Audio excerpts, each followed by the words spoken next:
Hi everyone, it's Peter Crewe-Brown here. Welcome to another episode of the Mind Over Matters podcast by Pair Planning. The topic for today is success on the outside means nothing without success on the inside, with Karita Beard, a mindset and marketing specialist. She helps senior business professionals to confidently break free from their daily grind by unlocking and unleashing their unique genius. A bit more about Karita. Karita is passionate about all things personal development, business, and brands. In 2018, after 20 years in the corporate world, Karita chose to take the leap, combining these passions to create a personal branding business. She has never looked back. So, about today's podcast, Karita has created a unique framework called, in inverted commas, the Freedom Formula. She has taken thousands of people through it in the past few years. It helps them to successfully master their mindset and break through the barriers so that they can level up their lives and businesses with more clarity, confidence, connection, and fun. And I will say fun is in capitals, so that's a big focus of what Karita does, making it lighthearted.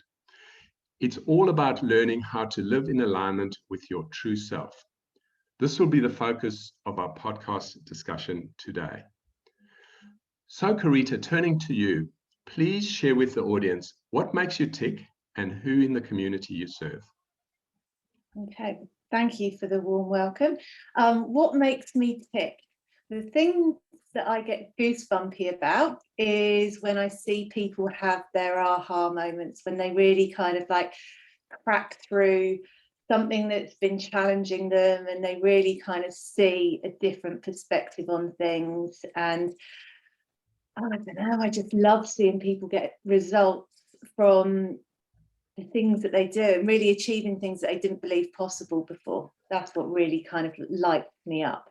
And I love the way you described it as goosebumpy. I don't know that I've heard that specific word before, but I think everyone knows what you're talking about. And I certainly understand, we work with people and some, I guess, clients might be a little less energetic than others. But when you work with those who, reflect how they're feeling and they get those real light bulb moments, it really makes the whole process worthwhile.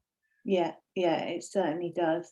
Excellent. Well, look, a warm welcome to you, and I'm excited about getting into the question. So, I guess without further ado, as they say in the classics, moving to some questions to get into the substance of the podcast for today. As you know, we've come up with 5 questions. The first of them is, I know that there are many approaches to the subject of personal branding. What's your unique approach? Where I approach it from is really forgetting about all of the shiny stuff.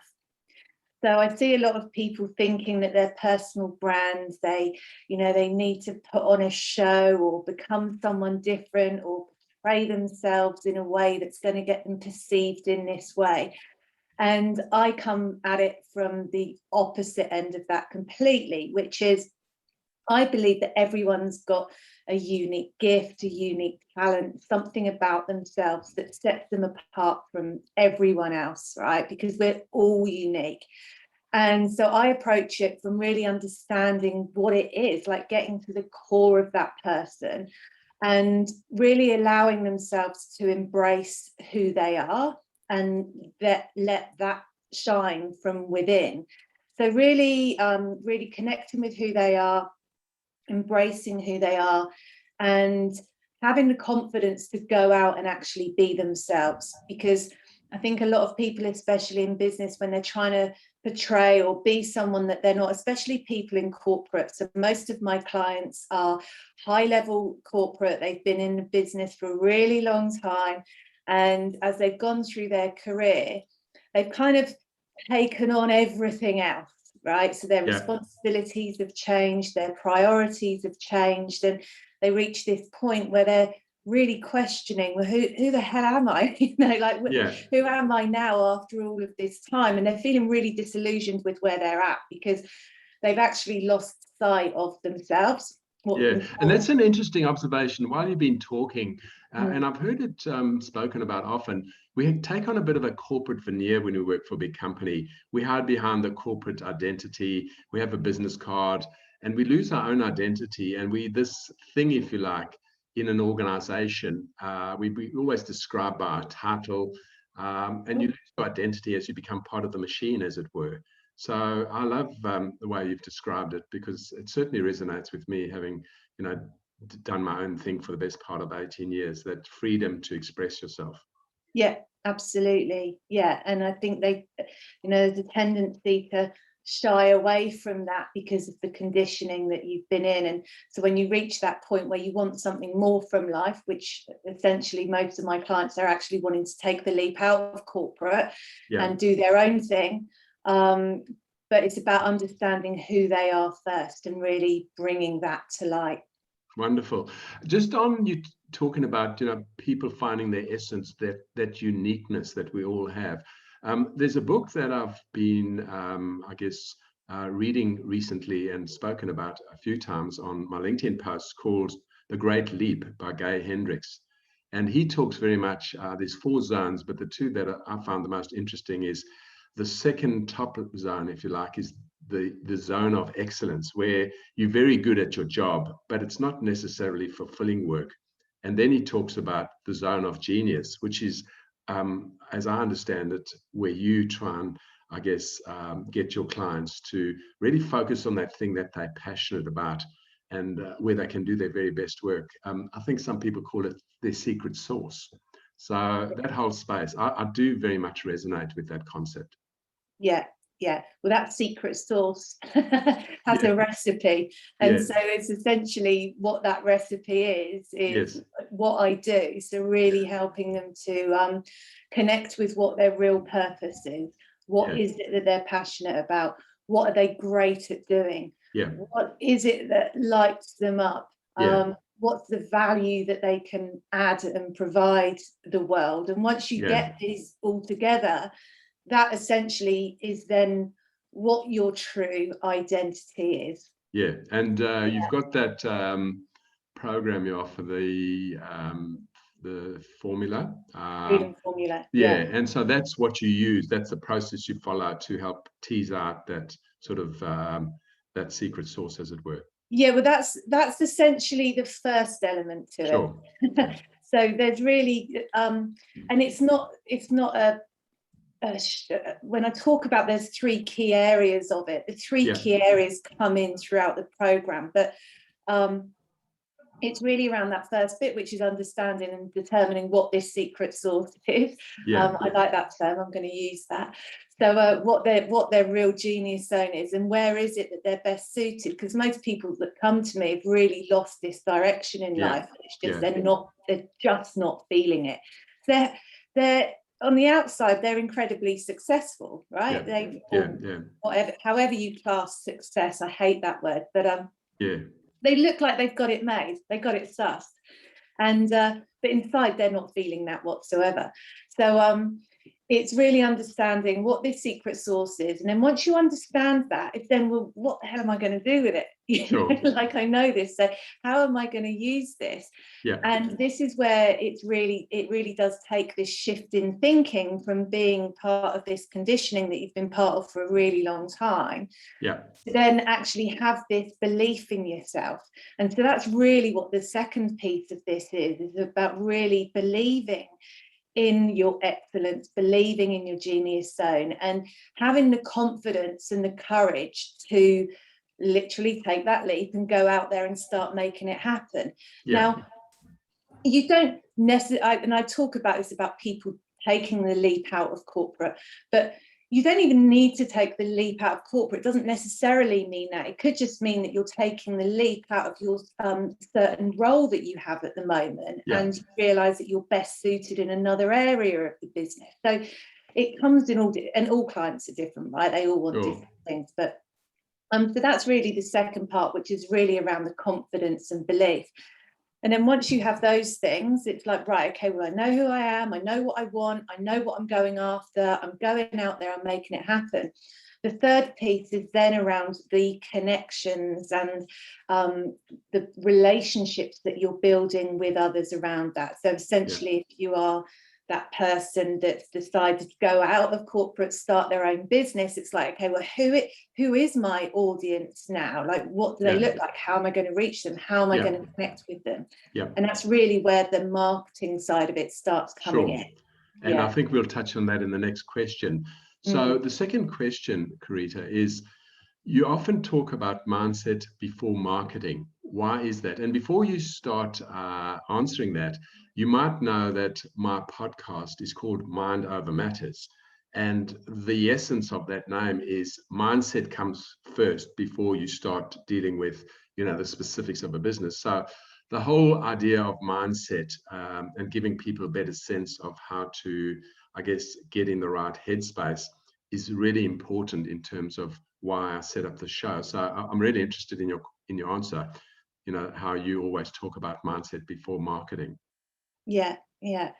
Well, we can want all of these things in our lives, and we can go out there and we can say that we're this or we're that. If we don't genuinely believe it, if we don't actually believe that what we want can be achievable, then we're never really putting ourselves out there in the right way. So success, and we hear this a lot in personal development, like 80% of your success in business is going to be down to your mindset. It doesn't really matter about all of the other stuff that you do. And this is when I talk about the shiny stuff. You can spend, hundreds of thousands on marketing, but if you don't actually know from within who you are and the direction that you're going in and what it is that you really want, and you don't have that belief, then it's going to be so much harder for you to be able to go out there and do it.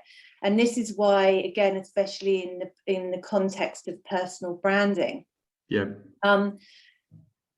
you're trying to portray yourself as someone that you're not, then there's this unspoken element within that, where's the trust there, right? Because you're not being authentic to you, your energy's off. You're not feeling it. You're not going to be the happiest that you can be. You're not going to be as fulfilled as what you can be. And you're not presenting your best self, are you? No. And this is the thing, people focus so much, and I talk about the shiny stuff a lot, that people focus so much on the shiny stuff, but it's like, what is it that really, really makes you happy? The essence of it. And what is it that you want? Because that's why the mindset side of it is, if you're only ever focused on the end result and the end goal, then it's going to be pretty unfulfilling getting there if you're not doing it in the right way. That makes great sense. That definitely resonates with me. And you have used this word a fair bit, and I do see it used a lot. It's almost becoming a little bit cliche, but I still love it, as many of, from all the words that we hear a lot, and that's being authentic, being the real self and not trying to portray yourself as something that you aren't, because people work that out, don't they? Well, you see this a lot on social media, and we live in this day and age where people only put, the best stuff out there, and especially in the coaching industry, and you'll see this, that people are portraying, their lives and their business to be performing way better, for example, than what it is. And then you have these conversations with them, and that we're all just people. We forget this. We're all just people, and we're all essentially trying to, do our best. But if we don't allow ourselves to be vulnerable, and we're constantly putting on this display and this show and this mask of everything being shiny and rosy and amazing, it's a tough gig keeping that up all the time. So people connect with people, and the more vulnerable you are and the more you allow yourself to be open, the more possibilities and opportunities that come to you. If you're constantly trying to push yourself into an area or into being someone that you're not, there's always going to be that level of tension from within. And what actually happens, and this is exactly what happens in corporate of my clients, is they've built up this facade of, you know, being bulletproof, and they're not. No, They're not. and and they create this veneer which isn't the real person. Yeah. Very much so. Yeah, it's interesting. You spoke about, you know, people to people. There's a lady on LinkedIn called Anna Malikian, quite prominent, and she spoke about the fact that, you know, we all talk about B2B and B2C, but she's in the business of P2P, person to person. And I kind of like that, you know, not trying to present something bigger than you are. At the end of the day, we're all people, and that's where the relationships happen. Yeah, yeah. And I think just, you know, within that is that when you've pushed yourself to the point of where you are essentially another person, the lack of confidence that actually, you know, your confidence actually starts to diminish. Yeah, and without putting it too fine a point on it, you end up living a bit of a lie, don't you? And that's a hard place to exist. Yeah. Yeah. Yeah, it is. Very good. Look, Karita, just moving on to the third question. What are the 3 biggest challenges your clients have when they've reached a roadblock in their career or their business? I think that the biggest roadblock that they come to is they keep quiet. You know, they're people, they've had great careers, great wins. They've done essentially really well for themselves. Things are pretty good. And it's almost like, who am I to question this fact that I'm really not happy? And so they end up keeping quiet about it and keeping it themselves, and just thinking, oh, it's all right, it'll brush over, things will get better, or I've just got to wait, you know, I've just got to get through to Christmas when I can have a break. Or, you know, there's this constant longing for the next thing, or, you know, something that's, you know, going to be this relief to them. But essentially they keep quiet about it, and they think, oh, I can just manage it myself, it's just something that will blow over. And having been in that position myself previously as well, I know that that's not a good place to get to, because so that's probably the one of them. Another one is the impact that it has on their lives at home, because essentially when you're starting to get to this point where you are questioning what you're really doing it for, and you're kind of out of love, and your energy's not really placed in what you're doing, everything becomes much harder. And so when that happens, you start to get very overwhelmed, and tasks take a lot longer to do. You second guess what you're doing, because by this point your confidence starts, as I say, to diminish, and you end up in a situation where you're starting to work longer hours. It's almost like you're on this constant catch up. And when that happens, it has a massive impact on your family life as well, because you're never really that present. And you spend a lot of time thinking about work even when you're not in work. And it just becomes something where you really, and it just ends up impacting other elements of your life. And a lot of it gets down to a loss of confidence, doesn't it? Yeah, that's the biggest thing in all of this, is that there's not, in the 3 years since I've had my business, there's not been one client I've worked with where essentially what the issue is their confidence, and belief in themselves. And it's kind of curious, you know, what you're talking about has come through in many of my podcasts. In fact, the last episode was named in that direction, talking about imposter syndrome, where people start believing they're not the real deal, you know, that they're an imposter for the person they present in everyday life. I think we all have a certain element of that at any one time, though. I've got no doubt about that. We all go through it at different. We're always wanting it. I mean, it's human nature, right? We always want to progress and go to the next level, but within that always comes a certain level of uncomfort and a certain level of questioning, regardless of who you are. And I think when that happens, there's always a certain amount of am I an imposter or not? Yeah, But yeah, it's how much it can actually take over. yeah.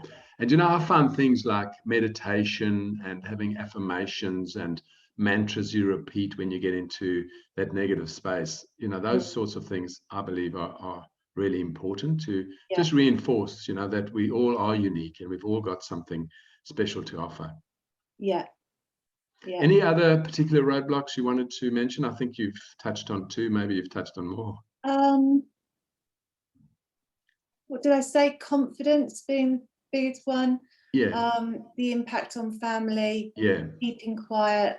Yeah. Look, I think we've covered plenty. Yeah. Yeah. Cool. I think the thing is that people are almost too, whether it's shame or embarrassed, it's like, I should be able to handle this. Yeah. So they, you know, it's that being afraid of actually reaching out and asking for help, I think, is the challenge. Admitting there's a problem. It's almost like if I vocalize how I'm feeling, I'm actually admitting that there's something that I do need help with. I've got a question that just came to me there.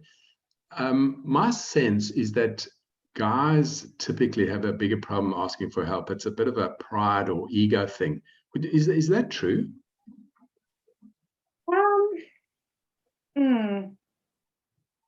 I don't know if it's true. Yeah.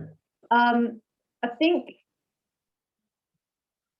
what I have found with my clients is that women are more emotional about things, and they actually question a lot more, whereas men they'll follow the process, they'll do what they need to do, they don't question it as much.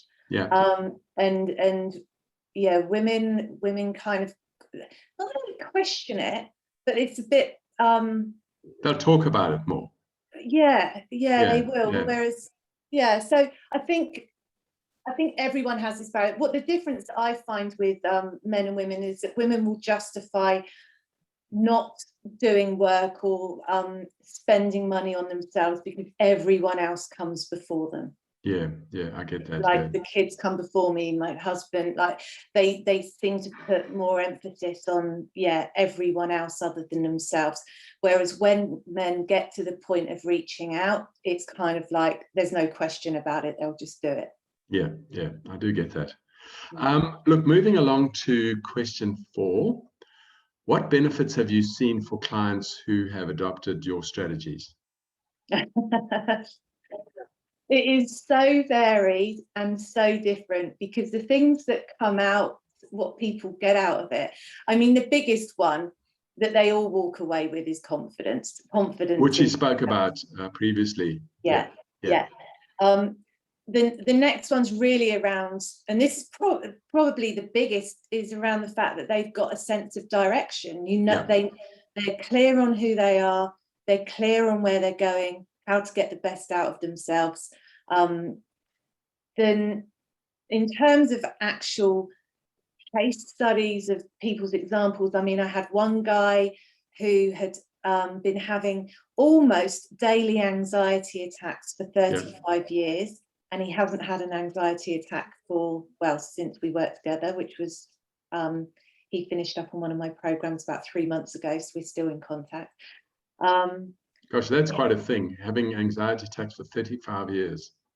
Yeah, and he's in business. He's got a great business. He's got a team of people working for him, very charismatic guy, but underneath there was something that had been making him anxious for 35 years, and he cleared that. And then because a lot of the problems that people have, or the challenges that they have, should I say, actually stem from nothing to do with their work life or anything like that. It's all back to when they were little, and about shifting, reframing their mindset in terms of what happened. And I don't mean to go woo-woo, but replacing that energy that they've got, shifting that negative energy, which just comes through an NLP technique that I use. But anxiety is one of them. Another one, for example, a real estate agent going off and setting up her own agency is flying. She's absolutely flying in her business, and she started that just before COVID, and it was a real like, should I be launching a real estate agency in COVID? And yeah, she's absolutely flying. Another client I've been working with for 2.5 years now, and he's just negotiated an amazing deal, which previously he would have shied away from. Again, lack of confidence, but also again, he's in the public eye. He's the central theme with all of this is confidence. And, I guess you don't need to think too deeply to understand how much more effective you can be in all aspects of your life with confidence. Yeah. You can project a more positive person. You can be more effective. You're probably easier to be with. There's so many aspects to confidence, aren't there? And when I'm talking about confidence, I'm talking really about inner confidence. Okay. Because you can be anyone that you want to be, and you can have the confidence to be that person, but it's really that, this guy that I just spoke about, one of my clients, I mean, he's someone that speaks and present in front of lots of people, will get up on stage, but it's that real inner. No, I get it. I fully understand the importance of confidence. I don't think you can overstate how important that is to moving forward. Fantastic. So we've covered off on the benefits. I think those are obviously quite profound. Just the final question: do you have any quick tips or takeaways the audience can implement straight after the show? Any techniques you're happy to share? I think the biggest thing is keep it really simple. Like if you're in a place where you are feeling lost, or you're feeling confused, or you just want to start working on yourself a little bit more, and you kind of mentioned it earlier, but it really is the simple things, if you do them consistently, that will give you this big shift eventually. And that is around meditation, and just spending at least 5, I'd say. I mean, you can meditate anywhere between 5 minutes and goodness how long. I mean, I've done 1.5-hour meditations before, which I love, but just being able to calm the mind and really calm your mind and calm yourself. Another one is around journaling. And getting everything out of your head onto paper, and just cleansing your mind in that way really does help keep you focused and on point. And they would be the two main things: meditation and journaling. Again, with affirmations are fantastic, but you've got to believe in them, or at least you can say any affirmation, I am focused, for example, and keep repeating it. But unless you genuinely believe it and you're putting the things in place to do it, then the affirmation doesn't mean a great deal. So if you can really step into what that feeling is of the affirmation, and a good way of doing that is to have a daily intention. So if you have a daily intention and you can put it around an affirmation, I find that helps people a lot more in terms of staying focused through the day and keeping with it. Just hearing you talk about those different activities, there's a book called The Miracle Morning, which I think there's 5 activities, and there's an acronym for it which escapes me, and it talks about every morning doing some meditation, doing some journaling, doing some affirmation, doing some exercise, and there's one other activity which escapes me. But I think getting into routines of doing these things. In this book, it talks about doing it first thing, as in the miracle morning, and I think he talks about devoting an hour or so each morning to these activities. And I think that's the thing, isn't it? Trying to be consistent with some of these practices. Yeah, it is being consistent. I mean, I would be lying if I said that I was able to get up every day and do it, and I had a set routine with it. But what I would say with that is that I do all of those activities throughout the day. Yeah. So I don't block it. So I do journaling after I've done my exercise, got the kids to school, all of that. Yeah. So I'll do that in the morning, kind of before I start my work day as such. Yeah. And then I'll do meditation mid-morning after I've maybe had a couple of client calls or what have you. But all of these activities I do, but I don't block them. Sure. I'd love to be able to get to that point, but I think I'd have to get up at 4 o'clock in the morning to do it. I think the important thing is to, even if you don't do them all, if you don't do them all at the same time, just being aware of them. And that's why, there's some great books out there, again, for the audience, The Miracle Morning. Look out for it and see if there's some practices in there which resonate. But look, certainly what you've shared with us in terms of tips for people to do immediately after, I think there's some gold in what you've shared. So I really appreciate that. That's all right. Thank you. So Karita, obviously, having got through the 5 questions, we've got through, if you like, the most important part of the podcast.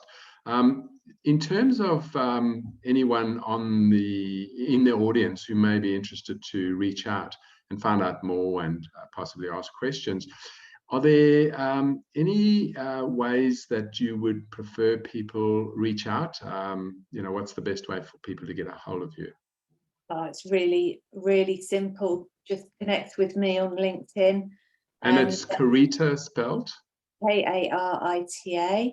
Beard, B-E-A-R-T. Cool. Yeah, cool. Just connect with me on LinkedIn and direct message me there.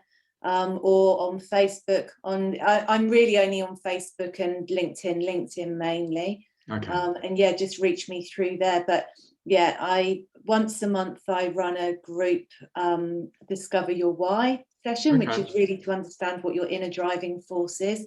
Okay. So I run that, and it's a group session. So I speak about that on the platforms. So if people ever want to book in for that, they can and get a taste. And what's the cost of attending one of those? It's free. Cool. So people can come along and get a taste of how it is, how you conduct yourself in person. And if they like what they see, I guess it's always a good starting point. So that's great to know about. So once a month, so it's once a month that I run that, and just come along and then find out what your inner driving force is, and then at the end of that you can choose whether you want to sign up for the Freedom Formula or not. Sounds fantastic. Look, Karita, from my end, it's been my great pleasure to have you on the show today.